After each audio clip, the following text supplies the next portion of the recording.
하나님 말씀 잠언 11장 10절부터 11절입니다. 의인이 형통하면 성읍이 즐거워하고 악인이 패망하면 기뻐 외치느니라. 성읍은 정직한 자의 축복으로 인하여 진흥하고 악한 자의 입으로 말미암아 무너지느니라. 아멘. 오늘은 삶의 지혜 12번째로 어떻게 살 것인가 라는 말씀으로 함께 주의 말씀을 나누려고 합니다. 솔로몬의 잠언이라고 했어요. 잠언은 우리에게 비교하면서 무엇이 올바른가 라고 하는 것을 알기 쉽게, 선택하기 쉽게, 분명하게 결단을 요구하는 그런 모습으로 우리에게 다가옵니다. 교만할 것인가, 겸손할 것인가, 의인의 삶을 살 것인가, 악인의 삶을 살 것인가, 거짓의 입술로 살 것인가, 아니면 진리 안에서 사랑을 말할 것인가. 그래서 일상생활에서 믿음은 성경에 있는 것이 아니라 삶에서, 성경에서 우리의 삶으로 뛰어나와서 우리의 삶의 생각과 마음들, 말과 행동, 발걸음, 손을, 관계를 올바르게 가도록 그렇게 만들어 나가는 것이 바로 말씀의 지배를 받는 삶이에요. 어떻게 살 것인가 라고 하는 주제는 우리 그리스도인들에게 너무너무 중요한 삶의 주제입니다. 잠언을 읽으면서 자녀들이 어떻게 살 것인가, 또 성경을 읽으면서 성도들이 어떻게 살 것인가, 내가 어떤 환경에 있든지, 학생이든지 또 군인이든지 또 가정주부든지 나이 노소를 불문하고 병원에 있든지 어디에 있든지 우리는 하나님의 말씀 앞에서 어떻게 살 것인가, 답은 나와 있어요. 남은 때를 그리스도의 뜻을 위하여서, 하나님의 뜻을 위하여서 살 것이라 라고 그렇게 말씀하고 있죠. 그래서 하나님이 인정하시는 삶, 그것이 주제입니다. 어떻게 살 것인가 라고 하는 것은 하나님이 인정하시는 삶을 사는 것, 그것이 우리에게 중요한 것이에요. 그래서 악인의 결과가 무엇인지 우리에게 밝히 보여주고 있어요. 너무나 명약관화하다고 그랬죠. 불을 보듯이 확실하게 우리에게 그보다 더 분명하게 의인의 길은 하나님 인정하시나 악인의 길은 망하리로다. 성경 전체가 우리에게 말씀해주고 있기 때문에 우리는 악한 자의 결과, 그리스도를 믿지 않는 자들의 결과가 무엇인지를 뼛속 깊이 새김으로써 소가 도살장으로 끌려가는 것 같은 어리석은 삶을 살지 않도록 항상 우리에게 말씀을 심어줌으로써 스탑 사인을, 멈춤을 그렇게 이야기하고, 어디로 가야 될지 그린 라이트를 우리에게 이야기하고, 어디서 돌아가야 될지를 우리에게 말해주는 그런 삶의 빛이라고 하는 것이죠. 주의 말씀이 내 발의 등이고 내 길에 빛이 되는 것은 말씀을 열 때, 우리가 그 말씀을 따르고 순종할 때 이루어지는 것이에요. 그렇게 해서 오늘도 우리는 주의 말씀을 따라서 양육을 받으면서 이 세상에서 무엇이 경건하고 무엇이 복된 소망인지를 잘 양육받고 따라가면서 주님 우리에게 원하시는 삶의 은혜를 받고 살아가는 거죠. 먼저 하나님이 싫어하는 것을 어떻게 살 것인가, 하나님이 싫어하는 것을 우리가 알아야 될 것 같아요.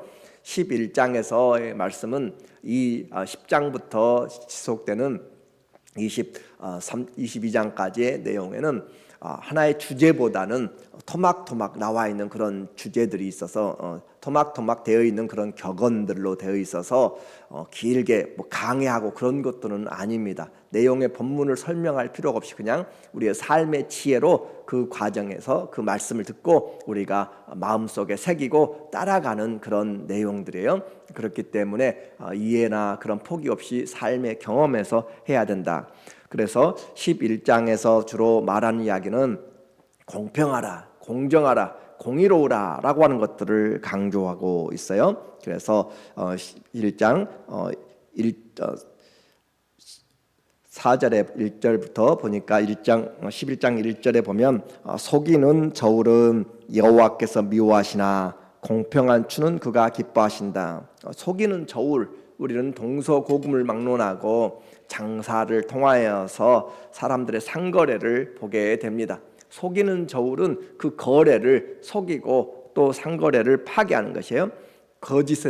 거짓의 이익을 위하여서 사기침으로 다른 사람의 것을 도둑질하는 것이 바로 그와 같은 것이죠. 주머니 속에 거짓된 추, 무게가 다른 추를 눈속임으로 그렇게 두 개를 넣고 살 때와 팔 때 다른 추를 적용함으로써 얼마나 많은 이득을 취하는지, 이것이 바로 많은 곳곳의 모습이죠. 지금도 사람들은 심지어 먹는 것까지 인체에 해로운 방부제나 농약이나 재료들을 사용하여서 이익을 위하여서 그렇게 생명을 위협하는 그런 일들을 끊임없이 하고 있는 것이에요. 하나님은 이런 어리석은 자, 공의롭지 못한 자들, 그런 사람들에 대해서 결국은 그 속임수를 쓰다가 그 속임으로 말미암아 자기가 받게 되는 결과를 자기가 얻게 되는 것이에요. 그래서 죽을 상황에 내가 그렇게 불이하게 돈을 벌어가지고 지폐 더미를, 돈다발을 아무리 많이 쌓아놓아도 아무 소용이 없다. 그것은 하나님이 인정하지 않기 때문에 그렇습니다. 4절에 보니까 재물은 진노하시는 날에 무익하나, 재물은 진노하시는 날이 무슨 날이에요? 심판의 날에 무익하다. 아무리 현찰로 그렇게 수백만 불을 쌓아놔도 심판의 날에는 아무런 유익이 없다. 그 돈으로 하나님의 심판을 잠재울 수 없고, 하나님은 뇌물을 받고 굽게 하지 않는다. 자기가 속인 것처럼 하나님은 속지 않는다는 것이에요. 그래서 아무리 많은 것들을 쌓아놓고 있어도 하나님이 인정하지 않는다. 그러나 공의는 죽음에서 건지느니라. 공의로운 삶은, 의로운 삶은 하나님이 건져내신다. 그러면 우리가 이 땅에서 어떻게 살 것인가? 분명한 답이 나오죠. 불의한 재물로 내가 쌓아놓고 속여서 거짓으로 그렇게 살아서 쌓아놓은 쌓아놓은 권세, 쌓아놓은 모든 명예 다 무너진단 말이에요. 그리고 공의롭게 주님 앞에서, 하나님 앞에 그렇게 고람되어 주님 앞에서 살아가는 것, before God, 하나님의 그 앞에서 살아가는 삶, 그 삶을 하나님이 인정하신다. 5절, 완전한 자의 공의는 자기의 길을 곧게 하려니와 악한 자는 자기의 악으로 말미암아 넘어지니라. 결국은 자기가 심어놓은 그런 길에 자기가 밟히게 되고, 또 자기가 악을 심어놨더니 악에서 나오는 결과로 자기가 맞게 된다라고 하는 거예요. 그래서 우리에게 주님은 이 공의로운 원칙을 지킨 사람은 구원의 소망을 분명하게 가지고 품지만, 그렇지 못한 자는 아무도 그의 장래를 보증하지 못한다라고 이야기했어요. 다시 말합니다. 어떻게 살 것인가? 공의로운 삶이 따르는 삶을 살라. 공의로운 삶이 따른다. 곧 주님이 인정하시는 삶, 주님이 인정하시는 삶. 오늘 내 시간의 씀씀이가 주님이 인정하는 삶인가? 그 말은 주님이 기뻐하시는가? 그 말이에요. 내가 바쁘게 아침부터 저녁까지 살았는데 주님이 받으시기에 하나가 그렇게 없다라고 한 것은 헛된 삶이에요. 그 하루만이 아니라 70년, 100년을 살아도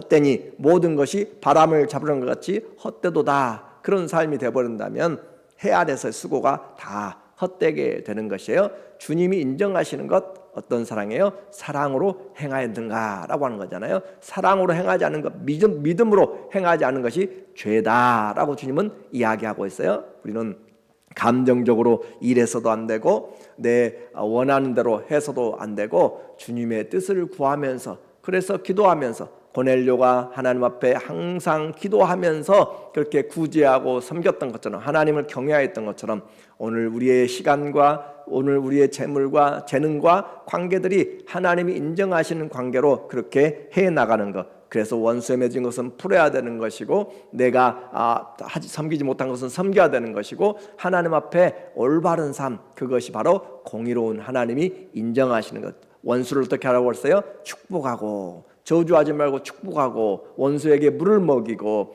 잠을 재우고, 그렇게 하면서 성경이 우리에게 한 데까지 우리는 할 수 있는 부분들을 해나가야 돼요. 그래서 공의로운 삶이 따르는 지혜자가 되라. 6절에 보면 정직한 자의 공의는 자기를 건지려니와 사악한 자는 자기의 악에 잡히리라. 반복적으로 이야기를 하고 있어요. 이것은 어떤 깊이 있는 것들이 아니라 그냥 우리에게 경험에서 또 하나님의 말씀에서 우리에게 말씀해 주는 내용이에요. 악인은 죽을 때 그 소망이 끊어지나니. 자, 죽을 때 소망이 없다. 그게 가장 중요한 거죠. 이제 내 앞에 인생이 그렇게 붙잡았던 것들이 시간이 되어서 떠나가야 될 때가 되었을 때 소망이 없다. 어디로 갈지를 알지 못한다. 다른 종교들의 대부분이 다 그렇잖아요. 기독교를 제외한 모든 것들은 죽어봐야 아는 것이에요. 그래서 그와 같이 그들은 소망이 없어요. 그러나 우리는 그리스도 안에서 살아서 주를 믿으면 영원히 살 것이요. 그 예수 그리스도가 그 생명이기 때문에 우리는 소망을 가지고 있고, 악인은 죽을 때 그 소망이 끊어지나니 불의의 소망이 없어지니라. 불의로 쌓았던, 거짓으로 쌓았던 것들 다 허망하게 다 모래성처럼 사라지게 된다. 그러나 의인은 환난에서 구원을 얻으나 악인은 자기의 길로 가느니라. 완전히 나누어지는 삶입니다. 죽음 앞에서는 다 나누어지게 되어 있습니다. 의인은 구원의 길로, 악인은 멸망의 길이 예비되어 있어요. 그래서 솔로몬이 우리에게, 또 성경이 우리에게 하나님이 인정하지 않는, 하나님이 집을 세우지 않으면, 하나님이 우리의 인생을 세우지 않으면 그 수고한 것들, 집을 세우는 자의 수고가 다 헛되다라고 하는 거예요. 오늘도 하나님과 함께 세워나가지 않으면, 이 일을 하더라도 하나님, 이 일이 주님에게 영광이 되게 하시고, 이 일을 하는데 하나님의 지혜를 주시고, 이 일을 하는데 하나님의 은혜로 하나님의 영광을 위한 그런 모습으로 이 관계를, 모든 것들을 주님 앞에서 하나님과 함께 세우는 그런 삶이 필요한 것이죠. 하나님이 싫어하는 것, 속임과 거짓과 또 불의, 교만한 것들, 이 모든 것들을 하나님이 싫어하는데, 그것들을 우리는 매일 삶에서 자기 감정과 나의 원하는 대로 그렇게 바꾸어서 하고 생활하게 된다면 그 사람은 정말 하나님을 올바르게 알지를 못하는 것이에요. 그래서 하나님이 싫어하는 삶 우리는 버려야 된다. 옛사람을 벗어 버리라 그랬잖아요. 우리는 새 사람을 입고 살아야 돼요. 그래서 사람과의 관계도 마찬가지입니다. 의인은 다른 사람들과 함께 하나님을 경외하고, 우리의 삶이 경건하다라고 이야기하면, 하나님을 올바로 알면 눈을 어디로 돌린다고 그랬어요? 다른 사람에게 돌린다고 그랬어요. 하나님 사랑하니까 하나님만 바라보는 것이 아니라 하나님이 사랑하는 것에 관심을 갖게 되는 것이에요. 우리의 자녀를 사랑하면 자녀가 어디에 관심 있는가를 알게 되고, 아무도 나와 상관이 없는데 우리 자녀가 사랑하는 친구라면, 사랑하는 그 사람이라면, 좋아하는 것이라면 우리의 마음이 가는 것처럼, 하나님을 우리가 사랑한다면 하나님이 마음이 가는 것에 우리가 마음이 가는 것이에요. 주님이 가고자 하는 그 동네 각 처소로 또 제자들을 보내는 것처럼 우리가 하나님을 사랑하면 이웃에게 눈을 뜨게 된다. 그래서 10절에 보게 되면, 의인이 형통하면 성읍이 즐거워하고 악인이 패망하면 기뻐 외치느니라. 이 세상도 의인의 축복이, 이 타락한 세상에도 피조물이 허무한데 그렇게 굴복하는 것을 원치 않고 하나님의 아들들이 나타나기를 기다리는 것이잖아요. 그래서 의인이 형통하면 성읍이 즐거워하고 악인이 패망하면 기뻐한다. 즐거움은 무엇인가? 하나님의 의로운 사람들, 하나님을 믿는 그 기쁨의 사람들, 하나님을 믿는 소망의 사람들, 의로운 사람들이죠. 정직한 사람들이죠. 하나님을 사랑함으로 이웃들을 존귀하게 여기는 사람들, 한 사람 한 사람 하나님의 창조의 작품이잖아요. 우리 예수님이 저 형제를 위해서, 저 자매를 위해서, 집사님을 향해서 십자가에 죽기까지 사랑한 사람인데, 내 마음에 분노가 있고 나눔이 있고 다툼이 있다면 그것은 올바른 주님을 사랑하는 것이 아니라는 거예요. 그래서 우리는 주님이 원하시는 일에, 그리고 악인이 패망하면 기뻐한다. 우리의 즐거움은 주님으로 인하여 되어지는 것이고, 11절에 성읍은 정직한 자의 축복으로 인하여 진흥하고, 그래서 우리가 기도할 때 영적인 전쟁을 하고 있는 거예요. 이 지역일 때부터 우리가 하나님 앞에 기도하면서, 주님, 이 지역의 총격과 이 지역의 또 거짓과 마약과 또 음란과 도박과 또 모든 악한 것들, 그런 것들이 주님 사라지게, 우리 교회로 인하여서 축복이 흘러가도록, 우리 성도들로 인하여서 우리 옆집들이 은혜를 입도록 하나님 도와주시고, 우리가 기도하는 것은 물론 열방을 품고 기도해야 되지만 내가 있는 곳에서부터 하나님 앞에 기도하면서 우리 교회에 들어오고 나가는 사람들, 내 옆자리에 앉는 사람들이 은혜를 입도록, 내가 그래서 하나님 앞에 함께 기도하고, 그래서 정직한 자의 축복으로 인하여 진행한다. 정직한 자의 축복으로 인하여 하나님, 우리가 축복합니다. 우리의 교회, 우리의 지체, 우리의 목장, 내가 축복합니다. 우리의 자녀들, 이웃들을 축복합니다. 그렇게 하면서 주님이 복을 주시도록, 그래서 우리는 그 믿음을 가지고 심어 나가는 것이에요. 이것이 우리가 하나님의 사랑으로, 그래서 그 말씀이 씨가 있다고 그랬잖아요. 그 생명이 있잖아요. 믿음으로 하는 것은 또 분명한 하나님의 능력이 있잖아요. 그리고 악한 자의 입으로 말미암아 무너지느니라. 세상에서도 그렇게 이 말의 무서운 것들을 이야기를 하고 있습니다. 악인은 다른 사람을 자기의 이익을 위한 도구로 그렇게 이용 가치로 생각하지만, 그러나 결국 우리는 하나님 안에서 서로가 세워져 가면서 분열과 다툼과 경쟁이 우선하는 이 세계에서 우리는 입술로 하나님 앞에 올바른 믿음의 길들을 세워나가고 선으로 악을 이기는 것이에요. 성도는 내가 사는 가정, 교회, 또 사회를 주님의 이름으로 축복하고 사랑하고 섬겨야 될 영적인 파수꾼들입니다. 영적 죄에 대해서 대적하고 복음을 전하고 하나님의 생명의 길을 열어나가는 하나님의 사람들로 지금 각각의 위치에 서 있는 것이에요. 그래서 우리는 이런 하나님이 맡겨주신 세상에서 주님의 사랑의 그런 화목케 하는 직분과 말씀을 맡은 자로 세워졌기 때문에 남을 험담하거나 또 남의 비밀을 털어놓고 그렇게 하게 되는 그런 것은 올바르지 못하다라고 하는 거죠. 12절에 보니까 지혜 없는 자는 그의 이웃을 멸시하나 명철한 자는 잠잠하느니라. 지혜 없는 자는 이웃을 멸시한다, 허물을 드러낸다는 것이에요. 그러나 명철한 자는 잠잠하느니라.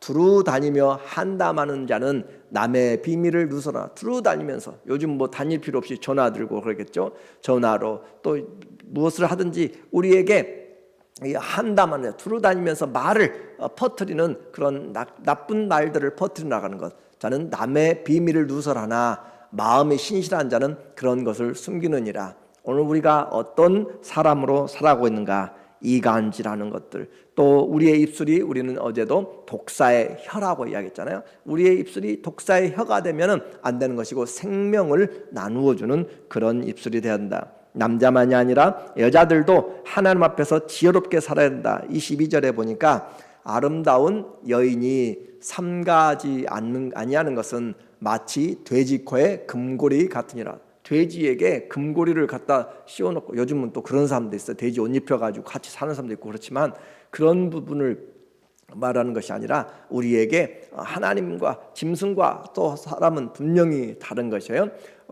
아름다운 여인이 삼가하지 않는 것은 정말 그때 당시 돼지는 이방인들이 치고 있고 유대인들에게는 좀 부정한 짐승으로 그렇게 되어 있어요. 그래서 직업조차도 돼지를 치는 것은 유대인들에게는 허락하지 않았던 그런 부정한 것을 지금 의미하는 거예요, 그 당시는. 그래서 아름다운 여인, 얼굴은, 외모는, 가지고 있는 것들은 정말 화려하고 또 아름답게 세련되게 보이는데 행하고 있는 것들, 행동은, 입에서 나오는 말, 행동, 그 발걸음 하나하나들을 보면은 삼가하지 않는 것은, 함부로 대하는 것은, 거짓을 밥 먹듯이 하고 교만한 것들, 그런 것들은 돼지코에 부정한 사람에게 금고리를 입히는 것, 얼마나 우습고 또 가증한 모습이겠어요.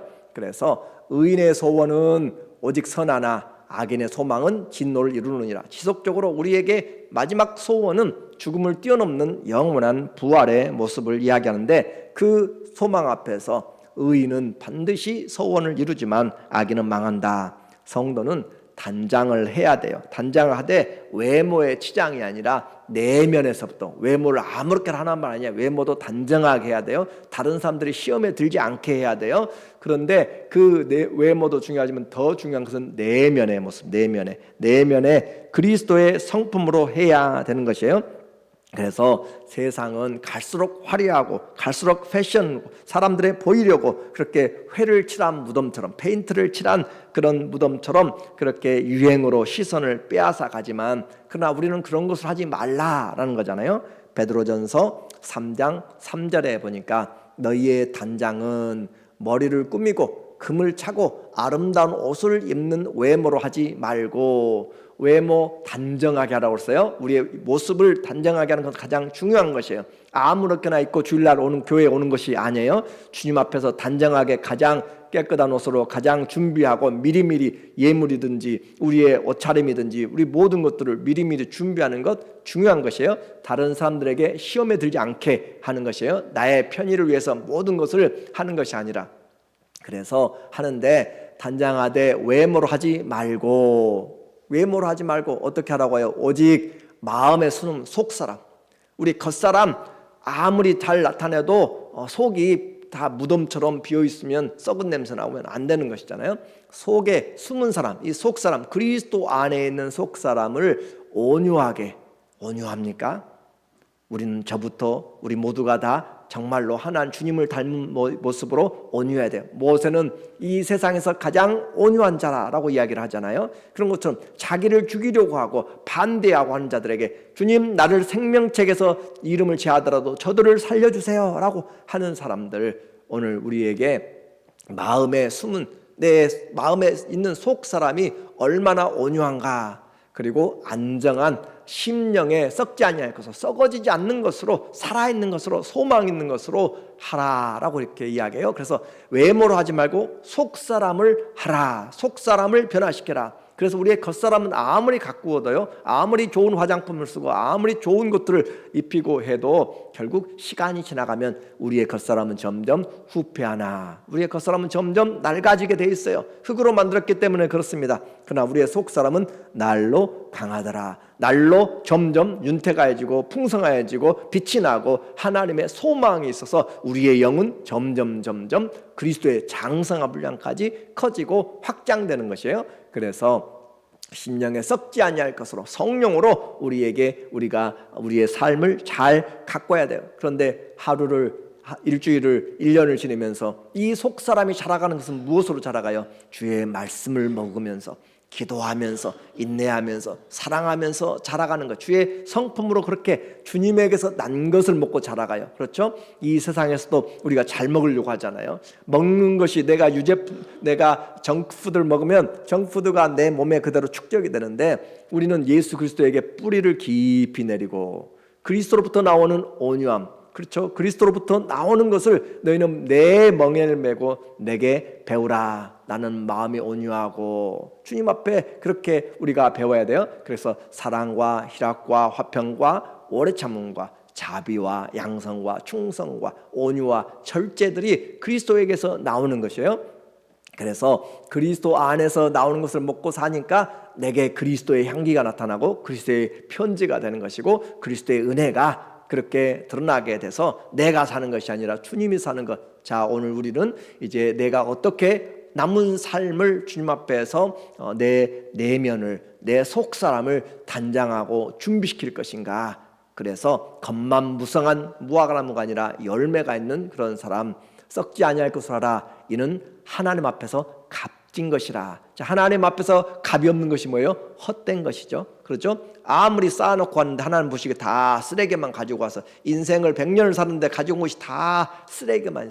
그러면 아무것도 받지 않는 것이에요. 구약이나 신약이나 성도의 그 하나님 앞에서의 삶은 결국은 계산하게 됩니다.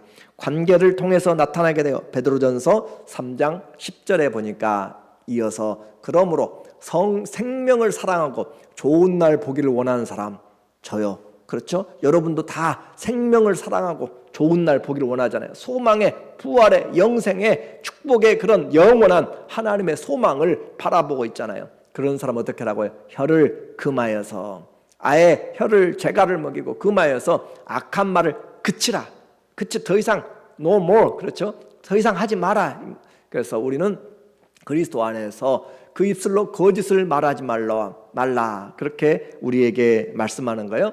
악에서 떠나 선을 행하고 화평을 구하며 그것을 따르라. 악에서 떠나라. 하나님을 사랑하면 악에서 떠나도록. 주님, 내 모습이 날마다 연약하여서 이렇게 또 죄의 발걸음을 갑니다. 용서하고 또 회개하고 하면서 점점 성화되어 가는 것, 그것이 우리의 신앙생활이에요. 그래서 화평을 구하라. 나로 인해서 시험당하는 자가 없도록 그렇게 하나님 도와주세요. 그래서 나만 위해서 기도하는 것이 아니라 우리의 지체와 또 교회 사랑하는 성도들 향하여서 내가 함께 기도하는 것이고 그것을 따르라. 이제 오늘 하나님을 사랑하면 성도에게 사랑으로 눈을 돌린다고 했습니다. 한 번뿐인 인생 어떻게 살 것인가? 주님이 인정하시는 삶, 주님이 기뻐하시는 삶을 전심을 다해야 돼요. 사람을 얻어야 되는 것이에요. 권세와 물질과 속임으로 사람을 얻는 것이 아니라 주님의 사랑을 베풀므로, 화목케 함으로써, 겸손하게 내가 낮아짐으로써, 선한 영향력을 끼침으로써 사람을 얻게 되는 것, 이것이 지혜로운 삶입니다. 30절, 의인의 열매는 생명나무라. 우리는 열매를 맺게 있어. 열매를 맺어야 돼요. 의인의 열매는 생명나무. 나를 통해서 생명을 발견하도록 그렇게 해 나가야 돼요. 지혜로운 자는 무엇을 얻어요? 사람을 얻느니라. 지혜로운 자는 사람을 얻는다. 그래서 하나님의 사람을 만들어가는, 내 사람이 아니라 하나님의 사람을 우리는 만들어가는 것이에요. 보라, 의인이라도 이 세상에서 보응을 받겠거든 하물며 악인과 죄인이요. 이 의인이라도 하나님의 심판이 쉽지 않아요. 왜냐하면 내가 생각하는 것과 하나님 생각하는 것이 다르기 때문에. 그런데 그렇게 살지 않고 자기 멋대로 살아버린 사람이야 얼마나 하나님의 심판을 견딜 수 있겠는가, 그 말이에요. 그래서 오늘도 내가 죽고 내 겉모습으로가 아니라 속사람이 살아난다, 그리스도가 살아가도록 그렇게 공의롭게 축복하면서 사람들을 그리스도의 성품으로 섬기는 그 사람. 그래서 그날에 왔을 때 당신 때문에 내가 여기 이곳에 있어요. 당신 때문에 내 삶이 더 가치가 있었어요. 우리는 서로 자랑이요, 면류관이요, 소망이요, 영광이요. 그것이 바로 우리의 자랑이 돼야 돼요. 그것이 주님의 은혜요, 주님의 사랑입니다. 우리 모두가 다 한 번뿐인 삶에 이 기회, 지금이 은혜 받을 만한 때 하나님의 사랑으로 하나 되어서 주님의 아름다운 열매들을 맺어가는 귀한 삶이 되기를 예수님의 이름으로 간절히 축원합니다. 아멘. 기도하겠습니다. 하나님 아버지, 오늘도 우리에게 너무나 놀라운 은혜를 주셨습니다. 기회를 주셨습니다. 주님이 인정하는 정직한 삶, 진리 안에서 사랑을 말하고 공의로운 삶, 하나님의 은혜를 나눌 수 있는 우리 모두 되도록 사람을 얻게 하여 주시옵소서. 섬김으로 하나 되게 하여 주시고 주님의 자랑과 소망과 기쁨이 서로 되어지도록 주님, 오늘부터 우리가 기도하고 축복함으로 하나님, 우리의 가정이, 우리의 사회가 복되도록, 하나님 우리의 자녀들이 잘 되도록 하나님 말씀 안에서 기도로 하며 끝까지 사랑으로 인내하도록 축복하여 주시옵소서. 예수님의 이름으로 감사하며 기도합니다. 아멘.